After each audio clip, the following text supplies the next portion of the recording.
Hi, my name is Susan Colley, and welcome to You're Not Alone Surviving Your Child's Disability. As a parent, having a child with a disability changes the way you emotionally and physically live your life, but it also affects and impacts every member of your family. Today I have Barbara Donati from Family Ties and also a parent of a child who has autism, and Jean Batty, who is the parent of a child who has spina bifida. What aspect of family life is affected when a member of the family has a child with a disability? I think all of the aspects of your life, what you expected for your child, depending on when they're diagnosed, but all of the family members, your husband, your wife, the siblings, I think all of the people involved, including the extended family, are affected in one way or another. And what do you think, Jean? Well, my son's disability is more physical in nature, so it's become more of an issue the larger he gets and the more active we are as a family. I knew that he was going to have spina bifida before he was born, so there was some time to adjust to that reality. But for us, it's gotten into completely renovating our house. It impacts where we go out to eat, where we go to the movies, and actually I'd say our world has in many ways gotten much smaller because we can't go to the grandparents' house. Right. We can't go to the friend's house. So it in some ways has really made our world much smaller. Yeah. After receiving a diagnosis for both of you, did you blame yourself for your child's disability in any way? And did you think that maybe if you had done something during your pregnancy, things would have been different? I think going back, my daughter is now 28 years old, has autism, and we didn't receive a diagnosis at birth. And so by the time she was diagnosed, she was probably about three and a half years old. Wow. And I think through those years, I had a feeling something was, not quite right. So it sort of prepared me a little more of accepting the diagnosis. But you always have those questions of what did I do or what happened? Was it the cold that I had when I was pregnant?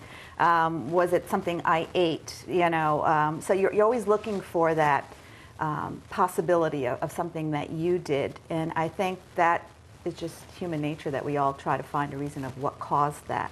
Right. I think now, because autism doesn't have a cause, I think it's a little easier sometimes to accept that and say, we don't know, so don't blame yourself of what you've done. You don't know why that happened. Did you blame your husband at all for any of it? I didn't blame him, but we were, jokingly looking at our family history of saying whose side of the family has issues that might, have an explanation to this. Yeah. But I think, we sort of both, accepted that this, was the challenge, and this is something that we have to work towards after you get over that, diagnoses. Yeah.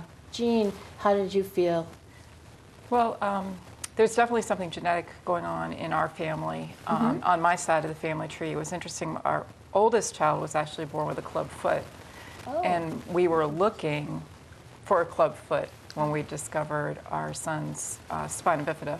I was about 22 weeks pregnant at that point, had passed all those tests, and so it was a surprise on ultrasound.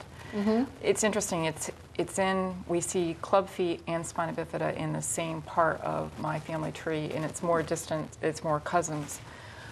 So that's interesting. But even knowing that, I sit there and think, geez, did I miss a vitamin? Yeah. Because there's all of this. Make sure you take your folate. And I remember after he was born, being in the hospital and talking to one of the doctors, and the doctor's looking at me and going, "You could have taken a bath in folate." It wouldn't have mattered. It's not a silver bullet. Right. However, I think that because there's been so much done in terms of promoting taking those prenatal vitamins and having folate, that people, I've actually had people say, "Well, didn't you take your vitamins?" And I'm like, That's ridiculous. but you know, I know. you know. People react differently to the situation. I will say that it was, we were very blessed where my husband and I were in full agreement that we wanted to carry the pregnancy to term.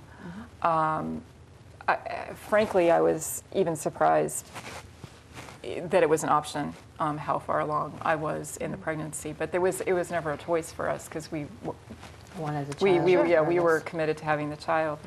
The biggest decision for us is at the time there was a trial going on it's fetal surgery. Oh, really? Where his back could have been closed while I was still pregnant. You're with kidding. him. Yeah, and it was difficult because it was a trial, and so you didn't know what the outcome of the trial was. Right. And we went back and forth, and basically at one point I was counseled, well, you could wake up and not be pregnant anymore. And I was like, no, I'll just take him the way I get him. Yeah.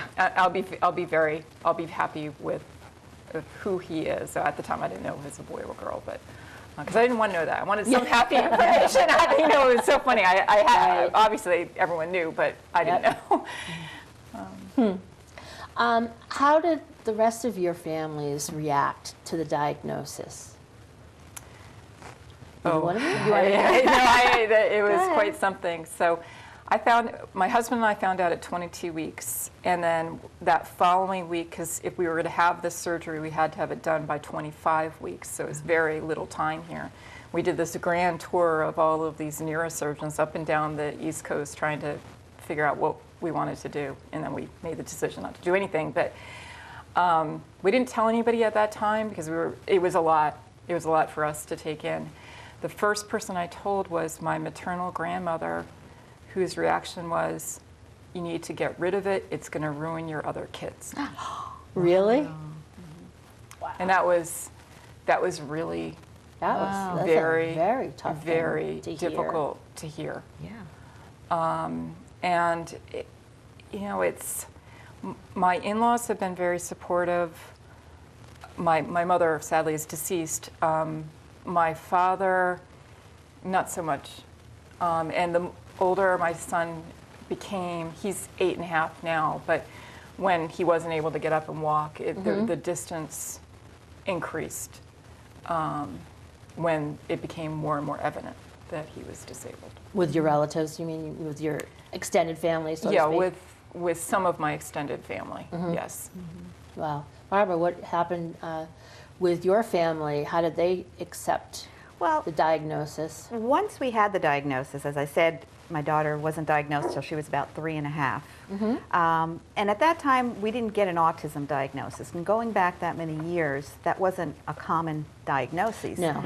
And many physicians and people just weren't ready for that, or they sort of thought of that's a child that sits in the corner that rocks all day and bangs their head, and that's what autism is, the severe textbook Right.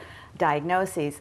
And my daughter, had behavior issues and social issues, but she was physically fine, healthy, Right. and appeared typical. So when you looked at her, she looked like a really just a typical child that was very hyperactive. So we went through different diagnoses of having speech delay, language delay, PDD, just trying to go through the different terms that they would use instead of saying autism. But we knew that there was something going on. And I think for my family, they were very supportive, even the extended family, because they didn't know, and they had not heard of autism as So we they hear didn't know today. what it meant. They didn't know what it meant, but they would always give reasons of saying, well, your uncle was very slow to talk, and because that was her big issue, she didn't have language. Right. Or your father was very hyperactive when he was a young child, and she'll outgrow it, in time. And I think people were trying to find reasons of explaining her behavior or her distance, in the social piece that she was sort of lacking. And so they were supportive, but yet they didn't come right out and say, she has autism, oh my God, that kind of a thing. Right. So, Barbara, professionally, how have you dealt with parents who call in? Do they call in usually when they first get a diagnosis, or when they're just looking for information, or when they're really in a crisis? Yeah. The program that I work for, Family Ties of Massachusetts, is it's a project of the Federation for Children with Special Needs, which is funded through the Massachusetts Department of Public Health. And so I sit in the health office in the central region of the state and answer the calls. And many of the calls I get are from families just getting the diagnosis or just having a concern who are looking for early intervention. Where do I go for those services? The families who are sort of going through transitions are usually a popular time, and that can be any kind of transition for families of a child leaving early intervention, going into the school system, not sure how do I deal with the schools, families who have children going from middle school up to high school. We even have the families who have children transitioning out of school, going into adult services, looking for support. And I think, you know, there's always a need for families to talk to other families, and that's a big piece. When I first got started in working professionally, it wasn't until my daughter was probably about 12 or 14 years old. Before that, I was an at-home mom, just trying to manage all of her education, her schooling, trying to coordinate all of that. Yeah, and I started difficult. to get involved with just volunteering with many of the parent organizations in the state, the Federation programs, my local Autism Resource Center. And so I was looking for other families to sort of talk with. And that was really helpful for many years to have that system in place. And then eventually sort of said, well, I'm ready to try and find a position, a work position.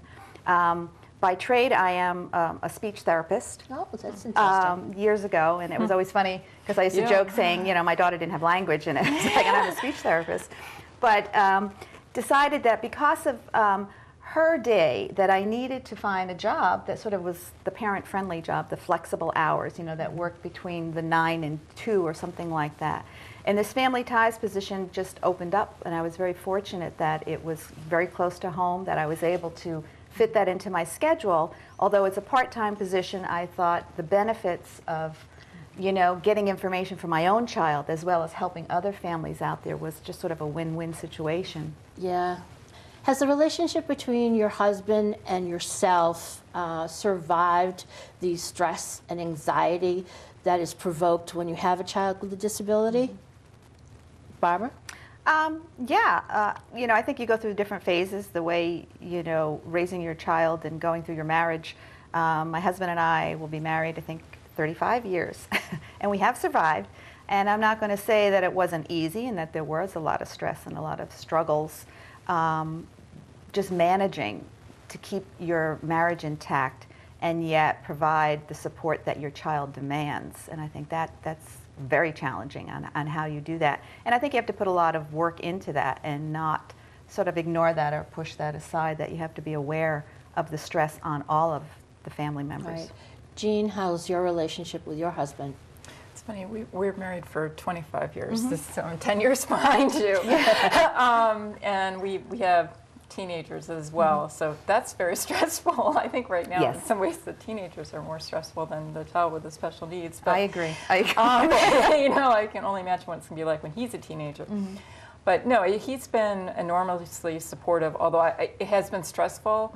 And when I watch other people go through similar, because I know other families with children with spina bifida, it seems to either bring you closer together or it can push you apart. Right. So we've been fortunate. Does your both of your husbands help with the care of the child, of your child? Our son's care is extraordinary in the sense of he's doing a lot more of it himself now, but he's been cathed every 2 hours, you know, since he was born. So that means you essentially. basically have to switch during the night. Well, during the taking care night we of could him? do an indwelling catheter, so that would I help see. with that. But then he has a daily bowel regimen where we're basically managing his bowel on a daily basis, and that's a good 2-hour process. So it's, and then he has to be manually stretched. He's had numerous surgeries. The most recent one, he was in a body cast for 3 months, and that was difficult because he was 85 pounds at the time without the body cast, in a completely rigid position, which was, my goodness. you know, very, very physically demanding.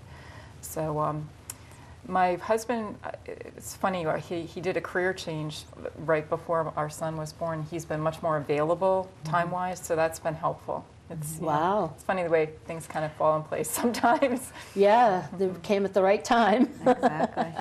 Now, how do you, your other children in the family handle having a sibling with a disability? For me, I have two sons. One is older than my daughter Marissa, and one is younger. They're now all in their late 20s. But growing up, I think my boys were very close. And just sort of accepted Marissa as, well, that's the way girls are, you know, because they didn't have any other reference. They didn't have a sister that was any other way.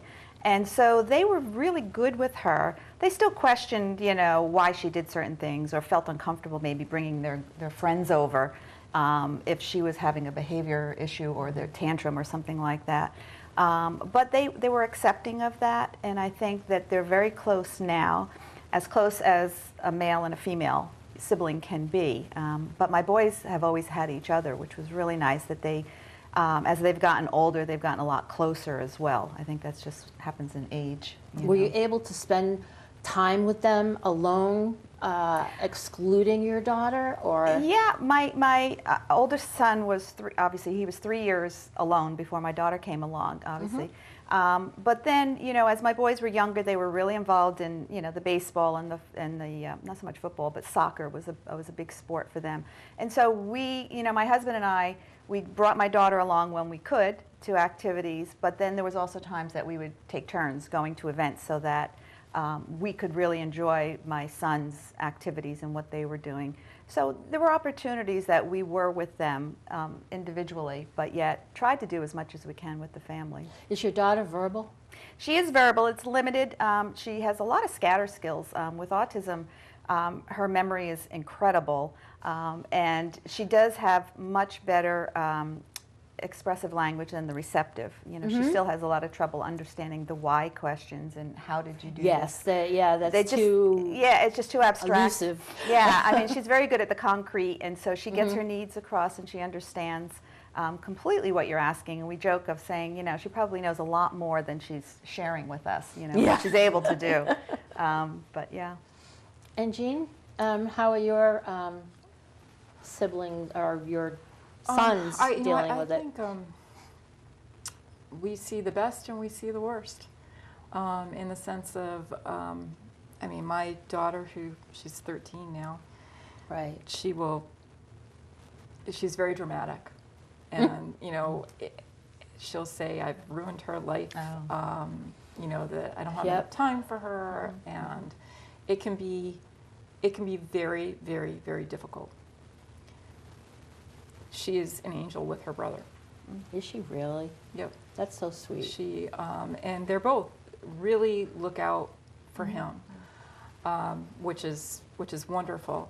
But I would say my older son, maybe because he was 7 by the time my youngest was born, maybe he had an easier time of it. But as she said, she goes, "I used to be the youngest. Right. I used to be the one who was the most special." She was 5 when he was born. So I think that she's probably had the toughest, you know, I know my husband and I, and what they say about middle children, but she's always been very demanding. I mean, even as a small infant, she's been very demanding. Yeah. Some of this may be temperament Right. as Yeah. well.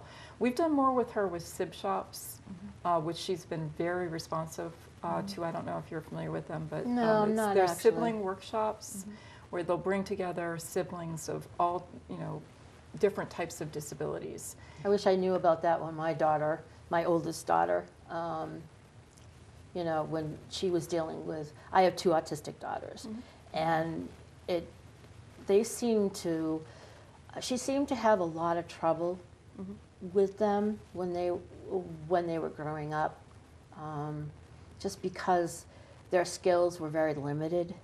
And I, of course, was a single parent and had a really difficult time juggling all 3 of them and all 3 of their lives. And even my autistic daughters, they're extremely different. They're one's verbal, one's nonverbal, and you know. And then I had my oldest daughter, and it was really tough, really tough. Did you have a chance to spend any individual time with your daughter or with your older son?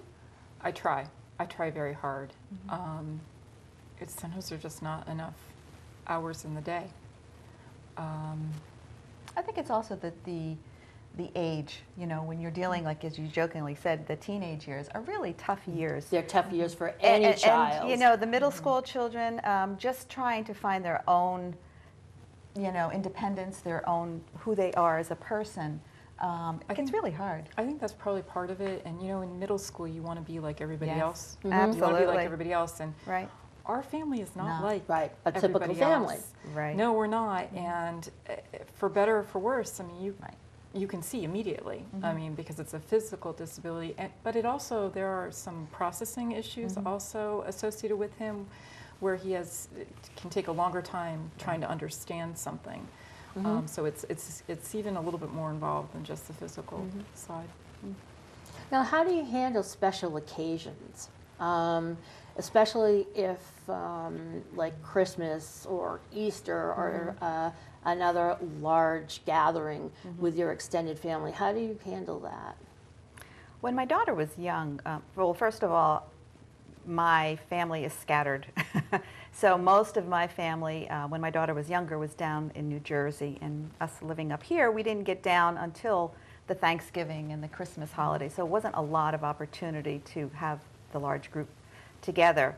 When she was younger, it was really hard. We would stay for short periods of time if we had to. By that point, I sort of knew what her interests were and made sure I brought along either favorite activities. She loves doing word search puzzles and things like that. And so she would always ask what time we're leaving, or, to give her some frame of reference. And even when we had company come to our house, she always wanted to know what time they were going. And I remember I had a friend over once, and she was saying, what time will Linda go? And I said, oh, Linda's going to go home around 4 o'clock. And so we were chatting away and having a great time in our conversation. Well, 4 o'clock came, and she came up to Linda and put by the hand and said, goodbye, Linda. Like, it's time to go. You They're stayed very rigid in you stayed your their time. routines and Yeah. things of that nature. And yes. so she was very literal. So then I've learned that when we go out to an event, I would always give myself extra time. So I would, add a couple hours on to something so that wouldn't happen again. Oh, So that's she right. was really good. But just sort of finding out what your child can handle. I think that's really important, and not push the limits of, you're supposed to stay, for this amount of time, and take the lead from them, and sort of slowly build, how long, if you need to stay a little longer or try some more social activities. How's the relationship between your daughter and, say, your mother or your father? Or It's fantastic. I think my parents now live in Florida. And so my daughter will talk on the phone with them all the time, want to know, when they're coming, when we're going to visit them, is very interested. And as she's gotten older, become much more interested socially in who their friends are and who else are we going to visit when we go there. And so she's very interested in the whole social piece. Yeah. They can see the change in her, which is really nice, that they see that there is growth, that she's much more social in certain situations, that she'll talk on the phone. I think they've come to understand her. And they'll tell me all the time that, wow, she's doing great. She seems to be much more social, or she's really talking, and her language is coming along. So that's great. yeah. Jean, how does your I started family laughing react because I was to it? thinking about our last Thanksgiving, where we met midway at a restaurant, which wow. my in-laws picked out. And it was supposedly accessible, but very, very difficult accessible location. And we were going to a restaurant, so we sort of assumed that there would be some choice on the menu. And so we told our son, who also is not terribly flexible, you'll be able to pick something. And then Right.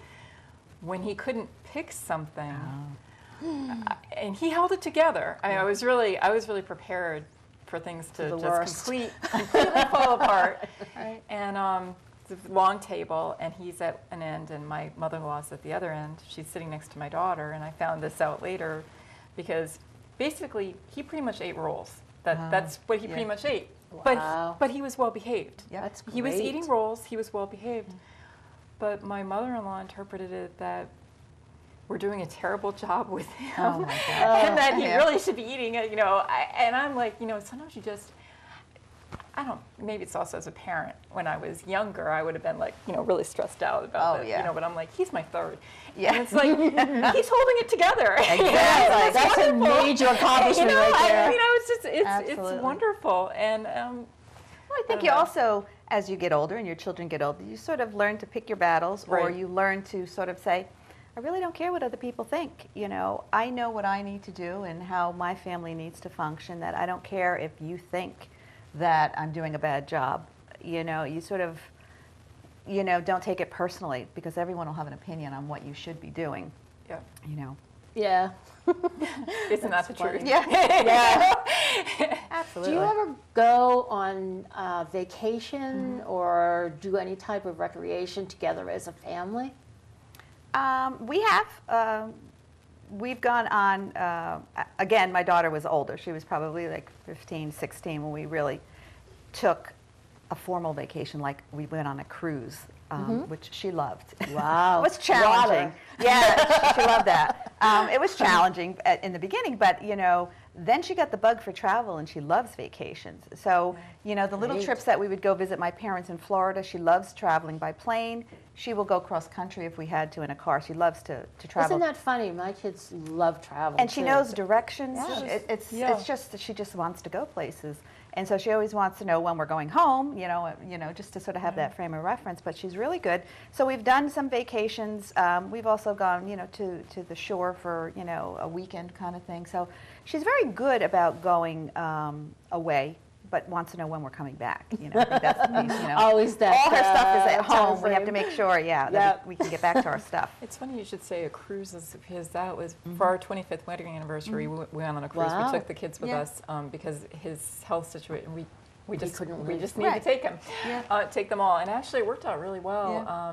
The way the particular cruise line we were in had activities for all Yep. the different kids, and since we've got older kids, we Right. kind of had a built-in babysitter, which worked fabulous. We got Wow. alone time Right, as right. well, which we Yeah. really needed. Yeah. That's What I great. thought. I think the cruise was really nice. When at first you think of that as, wow. But, to go on any other kind of vacation where you have to book the hotel and how am I going to get there and the transportation, it's like once you get on the ship, everything is done for you. You don't have to really look where you're going to go for dinner. Everybody's happy. There's And there are a something for lot of everybody. choices. People Yeah. can go in different directions if Yeah. that's what's necessary, and if Yeah, that one one. of your children freaks out, Yeah. it doesn't necessarily spoil it For everybody, right. everybody else. Developing a support network for your family, how have you worked that out, or do you not have a support network? Either one of you? Jean? That's an area that I really need to work on. We don't live near family either, and it's tough. People don't necessarily understand the type of support. And the other thing I've noticed is that they don't want to ask you favors. It's very hard to ask somebody else for a favor when they Right. don't seem to want to reciprocate. I see. And I'm like, I'll do favors Yeah, because then I can really. ask for one. Because then I can ask for it Yeah, in but this- I in think this maybe sometimes people think, oh, she's got so much on her plate, right. and so they don't want to bother me. And I'm like, please bother me, Right.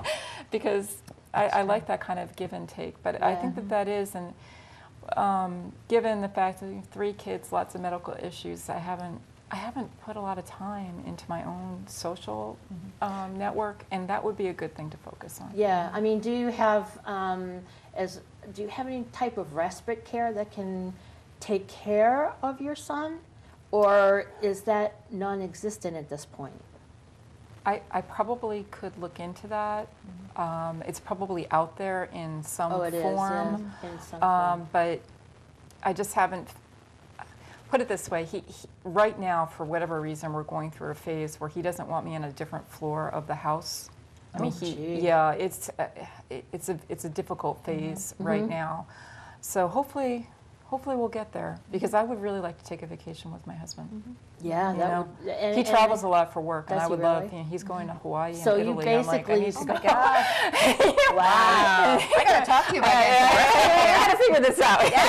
You basically are like a single parent a lot of the Yeah. times. Oh, that's hard. Yeah. Wow.